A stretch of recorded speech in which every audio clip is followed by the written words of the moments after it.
Fictional account. Harold Hart's phone vibrated on the sink, trembling near a mug of coffee that had already gone cold. He answered it immediately, because fathers always answer immediately. "Mr. Hart, this is from the county. There's been an accident on County Road 6.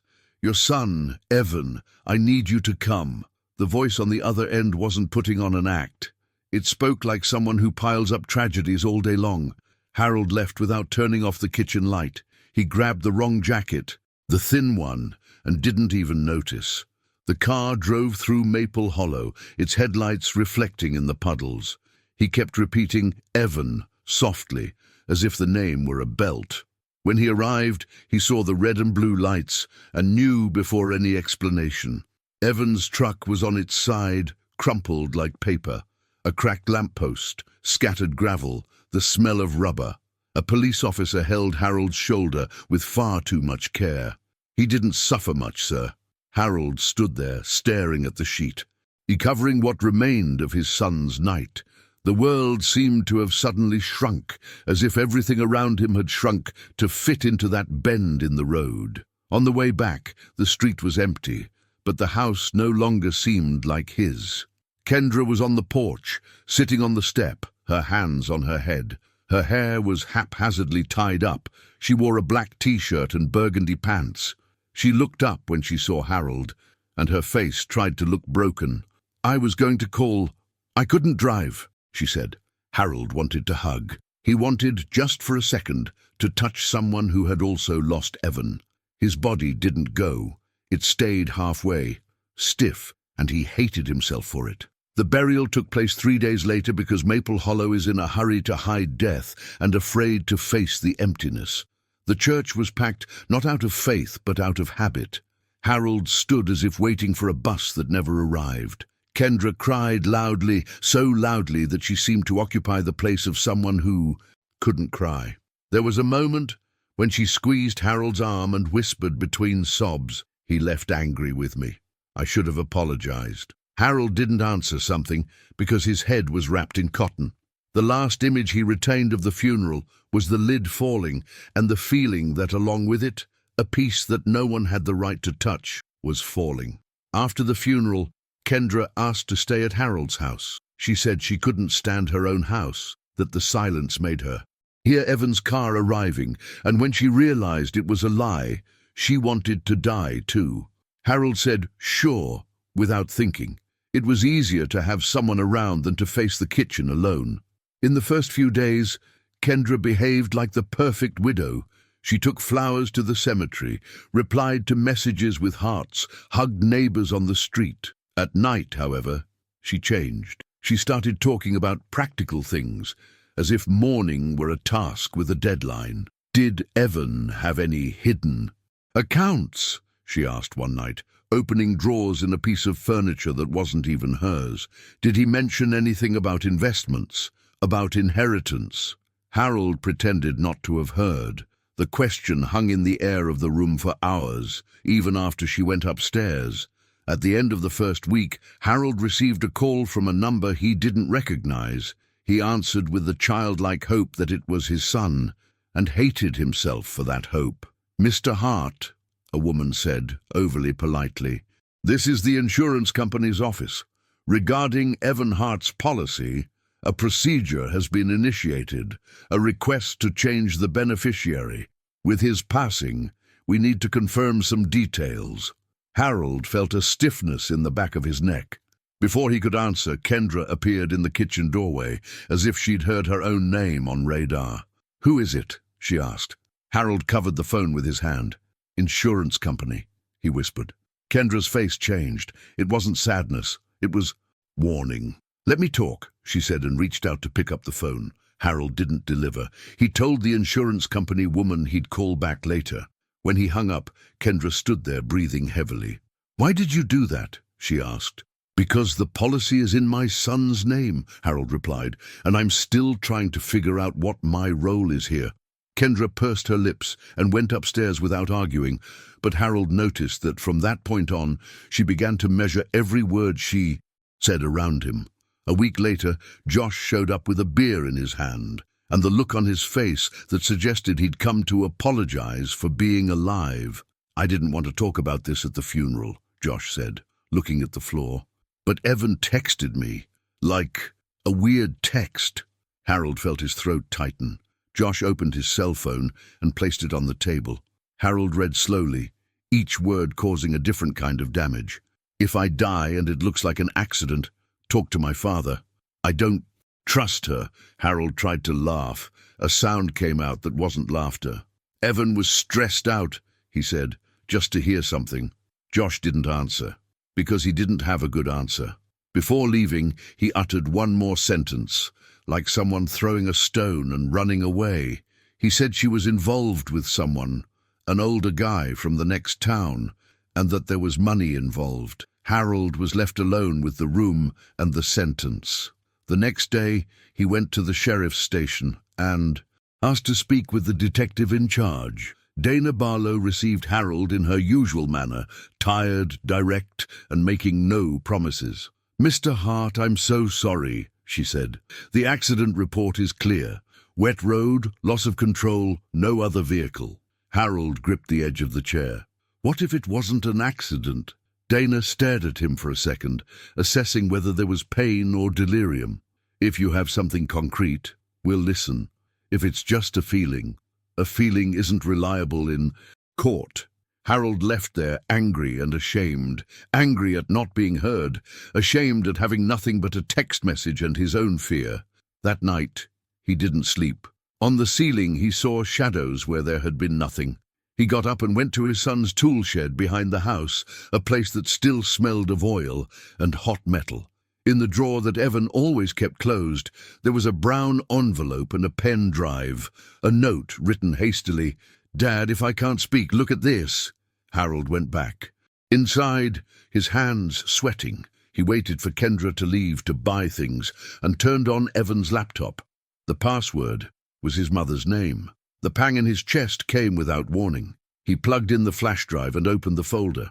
The first video appeared shaky, with a recording frame, a RIX with a red dot in the corner, a TRC above, numbers that looked like F2.71120, and a timer running as if someone were watching a crime live. Below, as a watermark, a name, Rudion. The image showed the balcony of her own house. It was a grey afternoon, wind blowing against the wood. Kendra was on the step, cell phone to her ear, irritated, fidgeting with her hair. "I already told you. He won't allow it," she said. "If he signs, it's over. If he doesn't sign, we'll figure something out. He drives every day. It's easy." Harold felt his stomach churn. Her voice wasn't tearful. It was urgent. It was cold. He rewound the video and listened again, like someone picking at a broken tooth with their tongue, even though they know it hurts. There were more excerpts. Kendra saying, "I can't wait. He thinks he's in charge. We'll figure it out." The other end of the line was silent, but her presence was there, like a shadow. Rudion lived 2 houses down. He was the camera guy, the fellow who filmed storms, repairs, country life, always with his equipment hanging around his neck like it was part of his body. Harold found it irritating. Now he was the only person who seemed to have left a crack open. He went to Rudy's house unannounced. Rudy opened the door with long dreadlocks, a blue jacket, and a neatly trimmed eyebrow. "Mr. Hart, is everything all right?" Harold held up the flash drive as if it were both a weapon and a prayer. "Did you record this video?" Rudy pulled Harold inside quickly, closing the door behind him. "I was testing the audio," he said quietly. "I left it recording and went out. When I listened to it later, I froze. Evan came here a few days later, saying he was afraid of her. I thought he was exaggerating, but he was different. I gave him the file. I didn't post it. I swear." Harold looked at him and saw genuine fear. It wasn't guilt. It was panic at being swept away by something too big for a small neighborhood. "You're coming with me," Harold said. "Now." Dana Barlow watched the video without blinking. When the phrase, "it's easy," came out of Kendra's mouth, Dana paused, took notes, and looked up. "Do you have the original?" Rudy opened an external hard drive, his hands trembling. "I have it. It's all there. Dana requested a chain of custody copies and a formal deposition. Her tone changed. It was no longer maybe, it was work. In the following days, the county became a cauldron of noise. Some people began to treat Harold as a hero, others as a paranoid old man who was destroying the poor widow. Kendra at his house began to smile less. She talked on the phone in the yard, turning her body away when Harold appeared. When he asked who she was talking to, she replied curtly, "Amiga." One night, Harold overheard her say behind the screen door of the porch, "He's already given in. There's no going back now." The phrase stuck in his head. 3 days later, Dana called. The forensic team found a cut mark on the rear brake line. It's not wear and tear. It's not an accident. Harold leaned against the wall and felt his body go limp. The word he had been avoiding now took shape. Someone had tampered with the car. Dana called Kendra. She showed up with an expensive lawyer and a calm face. She denied everything. She said the marriage had normal arguments. She said Harold was a controlling father-in-law.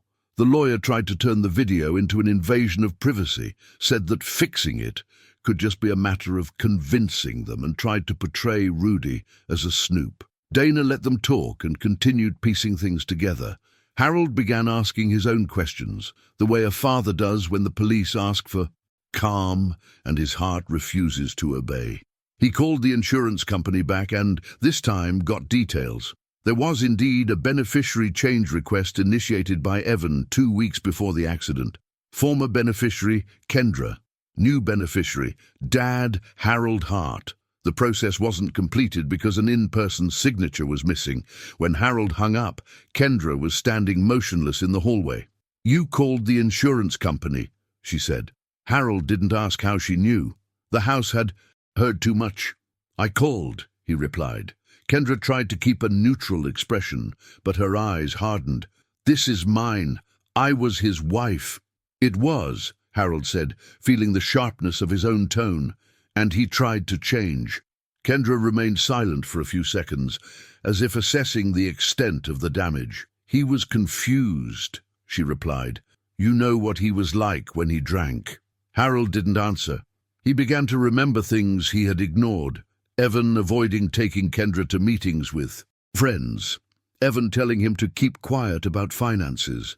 Evan storing papers in the shed, not inside the house. Amidst this tension, Rudy appeared on Harold's balcony with the camera hanging from his chest and his face white with anger. "They're texting me," he said quietly, without going inside. "Unknown number. Tell me to stop. Yesterday a pickup truck drove slowly past my house. It stopped for a few seconds." Harold felt a chill at the base of his spine. "Talk to Dana," he said. Rudy nodded. But his fear wasn't the kind that leads to obedience. That same day, when Rudy left, Harold noticed Kendra watching from the window, motionless, as if checking to see if a problem had gone away. That evening, Kendra returned from the market with shopping bags and a wide smile. "It's cold today," she remarked, as if the house was still normal.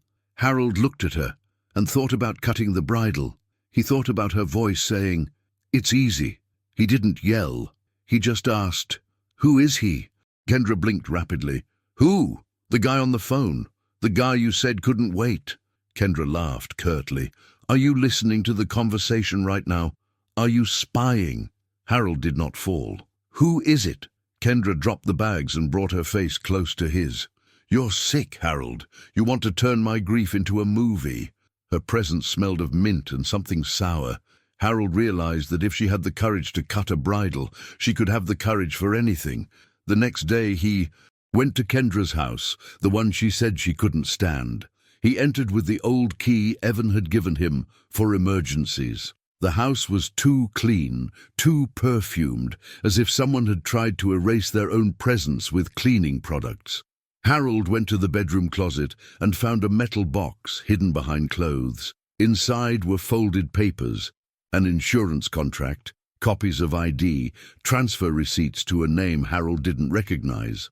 There was also a motel card with the Silver Pine logo, scribbled with a number. Harold took photos with his cell phone and put everything back, his hands trembling.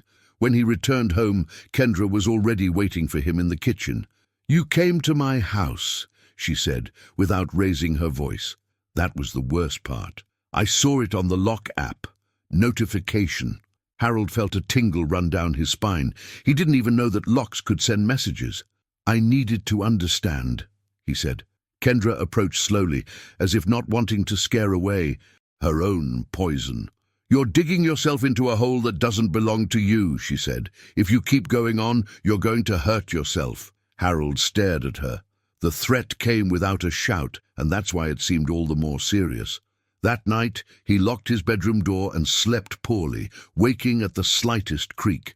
In the hallway, he heard Kendra walking, opening and closing drawers.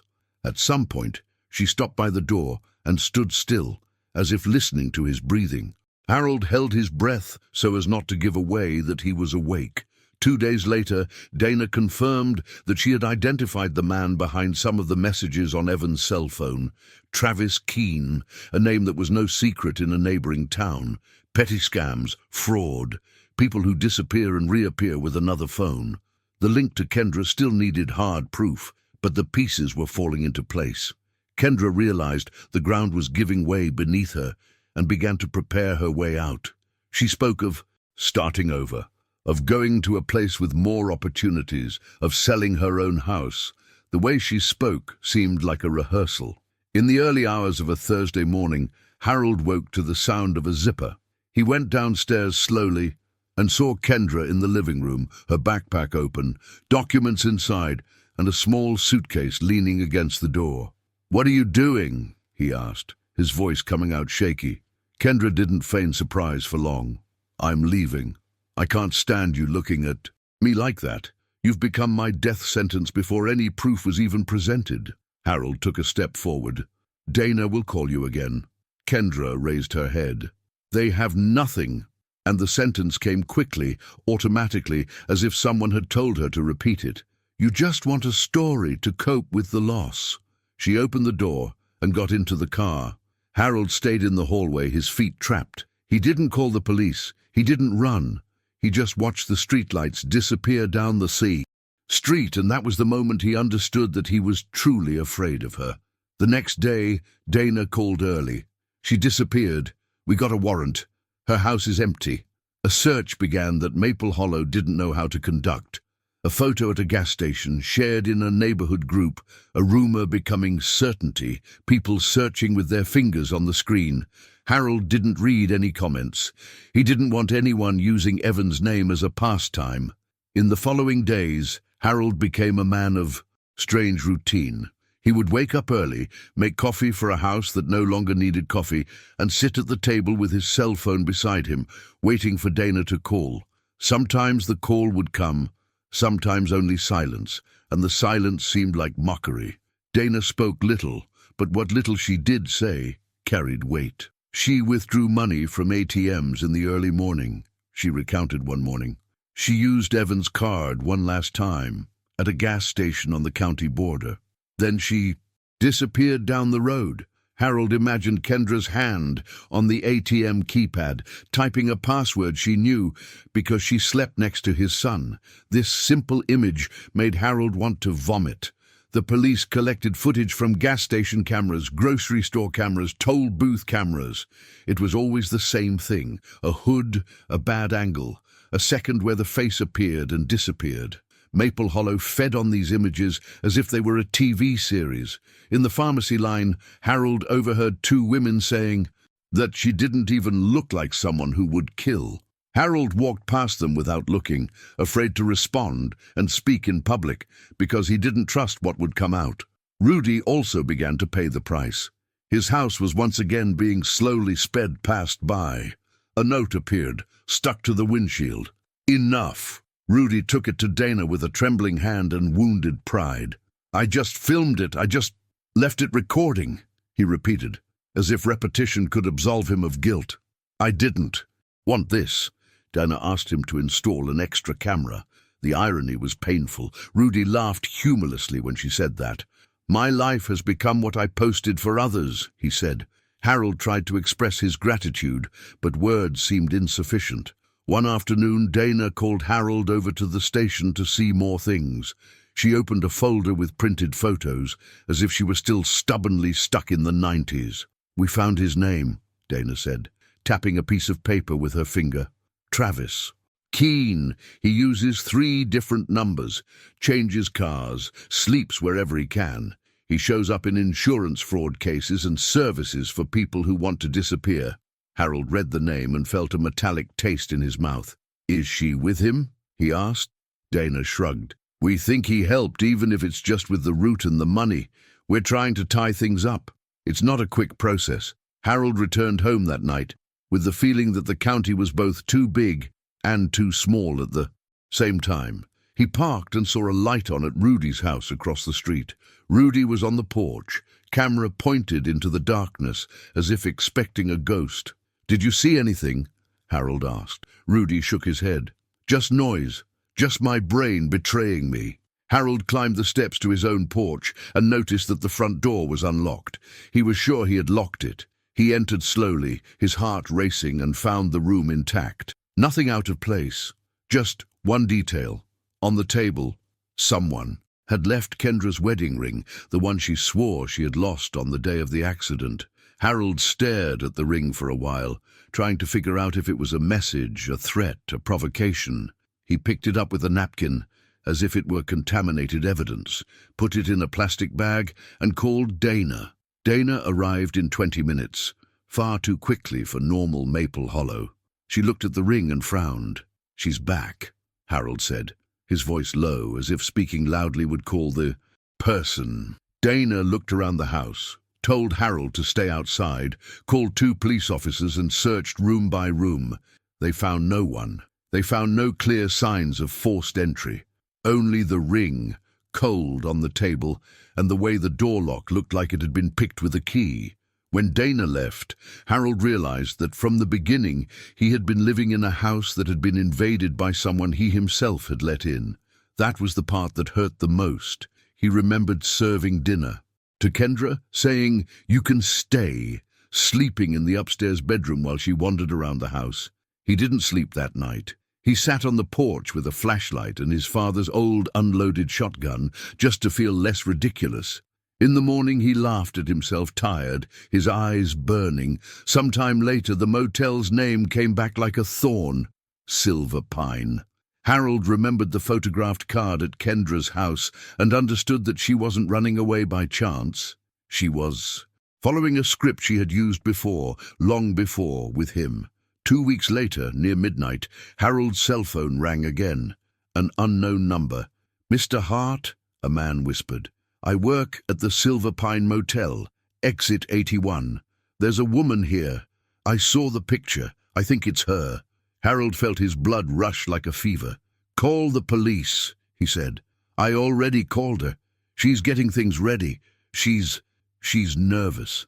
Before leaving home, Harold opened the voicemail on his landline phone, something he didn't even do anymore. There was a short message from Evan from weeks ago, left by mistake. "Dad, it's Evan. Call me when you can." That was all. Harold listened to it 5 times and, on the 6th, stopped because he realized he was using his son's voice as morphine. When Dana found out about the ring on the table, she warned, without mincing words, "If she shows up near you again, don't try to talk to her. Don't try to hold her back. Call her and walk away. She's already proven. She has no limits. You're not bait." Harold replied, "I know," but he wasn't sure of anything. He only knew that the motel's name now stuck to his tongue like an address written in blood. Rudy, across the street, sent a simple message. "If you go, don't go alone." Harold didn't reply. He grabbed his keys and left, his stomach churning, thinking that the road had become a kind of circle, always leading back to the same place. And he hated the rush, really. Harold left anyway. It wasn't beautiful. Courage. It was that stupid stubbornness a father has when someone messes with his son, even after he's dead. The Silver Pine sign blinked in the rain. Harold parked far away and stayed inside the car, waiting. His heart was pounding so hard it seemed to compete with the water on the ceiling. He saw the door to room 12 open. A hooded figure emerged with a suitcase in hand. The way she walked was undoubtedly hers. Harold got out and crossed the parking lot. "Kendra," he called. She turned. Slowly. Her face was thinner, with deep, dark circles under her eyes. When she saw Harold, her expression was one of surprise and anger, as if he had ruined a plan she thought was perfect. "You never stop," she said. "You don't know how to stop." Harold took a step closer, feeling the rain trickle down his neck. "Why?" he asked, the word coming out small. "Why with Evan?" Kendra gave a short, cracked laugh. "He found things out. He was going to destroy me. He thought he owned my destiny." She gripped the handle of her suitcase. "I wasn't going back to that life, Harold. Never." "Did you mess with his car?" Harold insisted. "I didn't touch any car," she replied quickly, too quickly. "It was the road. It was the rain. It was bad luck." Harold pulled his phone out of his pocket, his hand trembling, and pressed play. The sound leaked out, Kendra's voice saying, "It's easy," in the middle of the empty parking lot. He didn't need to show the screen. The audio was already a stab in the heart. Kendra froze, and then she let it slip as if her brain had tripped. So he recorded it. The phrase hung in the air, heavy. Harold felt the world snap into a new kind of pain. It was no longer suspicion. It was certainty, in the dirtiest way, because of her mistake. The police cars arrived soon after, their lights cutting through the rain. Dana Barlow got out of the car with his gun pointed, his voice firm. "Kendra Miles, hands where I can see them. Now." Kendra slowly raised her hands. She had no weapon, only her cell phone clutched tightly like an anchor. She looked at Harold one last time, and, for a second, her face showed nothing but emptiness, no guilt, no plea, empty. When the handcuffs closed, Harold didn't feel victory. He felt a heavy weariness, as if he had carried his son's body on his back for miles, and now someone had said, "You can let go," but letting go doesn't bring him back. Dana approached him. "You shouldn't have come," she said. Harold let out a breath that sounded like laughter, but it wasn't. "I know." The car drove away with Kendra. The motel sign continued flashing, indifferent. Harold stayed in the parking lot until the rain became just a constant sound. Then he drove home, without the radio, without haste. On the porch, the step where Kendra had sat that first day seemed older. Harold sat there alone, staring at the empty street. He thought of Evan whistling when he got nervous, of his silly way of searching for his phone even when he already had it. He thought that the truth doesn't cure anything, it just gives a sharper name to the lack. The sky cleared a little, and the birds began to chirp, as if life were always running late. Yes, but never stopped. The phone inside the house was silent. Harold didn't move.